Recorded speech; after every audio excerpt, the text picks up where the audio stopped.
Pour le chef de l'État et pour le gouvernement, l'année scolaire et universitaire 2019-2020 ne sera pas une année blanche.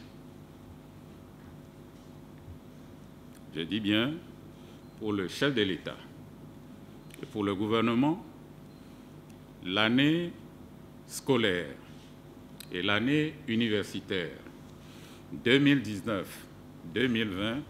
ne sera pas une année blanche. Sauver à tout prix l'année scolaire et universitaire 2019-2020 dans un climat général de crise sanitaire planétaire liée à la COVID-19. Le gouvernement s'y est fortement engagé. Si pour le monde scolaire, l'essentiel est déjà sauvé avec la reprise partielle et les dates des différents examens fixés, reste le cas des universités et centres de formation qui, à ce jour, sont dans l'effort continu des cours en ligne. Après avoir réglé le cas des élèves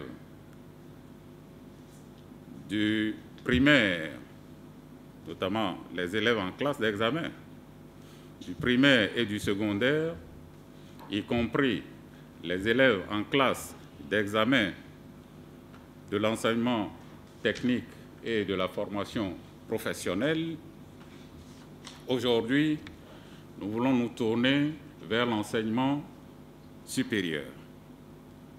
Donc, les établissements supérieurs du public et du privé. La démarche que le chef de l'État a imprimée depuis le début, c'est la concertation. Une démarche fondée sur la concertation. Si l'année ne doit pas être blanche, mais que nous sommes conscients que la maladie est là, il n'y a pas encore de vaccin. Les mesures barrières sont les seuls, si vous voulez, moyens aujourd'hui de mieux lutter contre la propagation. Alors, si nous devons réfléchir sur une reprise éventuelle des activités pédagogiques au niveau du supérieur, vous comprenez qu'il est opportun qu'il y ait cette rencontre avec vous, les premiers responsables, pour voir quelles sont les alternatives que vous nous proposez. Lesquelles alternatives doivent correspondre à notre préoccupation qui est celle de maintenir les mesures barrières. Le gouvernement est ici dans la dynamique de gérer au cas par cas, avec une efficacité d'anticipation. Le Togo reste d'ailleurs le pays de la sous-région à avoir enregistré moins de cas contaminés, moins de décès, avec beaucoup de cas guéris et de tests effectués. 689 cas, nous avons eu 467 qui sont guéris. Il y a 207 qui sont en cours de traitement. Et nous avons déploré 15 décès. Et à ce jour, le nombre total de tests effectués est de 33 332 tests effectués. Alors, peut-être un petit regard sur les pays qui nous entourent. Au Burkina Faso, 20 millions d'habitants à peu près, 1000 cas enregistrés, 53 décès. Au Ghana, à peu près 30 millions d'habitants, 21 000 cas enregistrés, 129 décès. Au Bénin, 11 millions et demi d'habitants, 1200 cas enregistré 21 décès.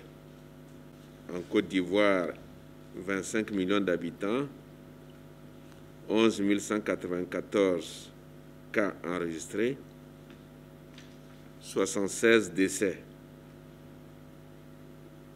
Et enfin le Nigeria, avec ses 195 millions d'habitants, 29 800 cas enregistrés et 670 décès. Et les 2 dernières semaines, on a enregistré une petite augmentation inhabituelle en lien avec nos compatriotes qui sont rentrés de l'étranger. Ces résultats sont encourageants, reconnaît le gouvernement. Cependant, loin de s'en tenir seulement aux déclarations de bonnes intentions, le Premier ministre, chef du gouvernement, rappelle la détermination du chef de l'État et du gouvernement à éviter le pire et à assurer le bien-être des citoyens. Il insiste sur l'autodiscipline dans le respect des mesures barrières, seul moyen d'éviter la contamination et de rompre les chaînes de propagation. Nous ferons les choses dans le respect des gestes barrières, puisque la maladie est là. Le monde a déjà enregistré plus de 11 millions de cas positifs, avec plus de 540 000 décès. Et sur les 11 millions, dit-on, 60% ont été contractés sur le dernier mois.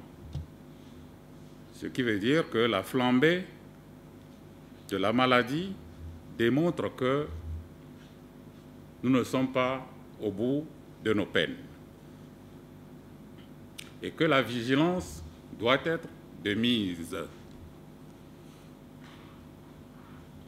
Alors, je voudrais saisir l'opportunité pour féliciter les universités qui n'ont pas croisé les bras durant cette période de la pandémie. Au contraire, vos laboratoires et les enseignants, tout comme des étudiants d'un certain niveau de formation, ont apporté des solutions, notamment les recherches qui ont abouti à la fabrication ou à la mise sur le marché des solutions hydroalcooliques, des masques de qualité et que sais-je encore. Et nous vous exhortons à continuer sur le plan de la recherche pour que, après cette maladie, que nous ayons au niveau de nos universités de vrais laboratoires de recherche sur, pas seulement pour les maladies, mais également d'autres défis que le Covid-19 nous a imposés.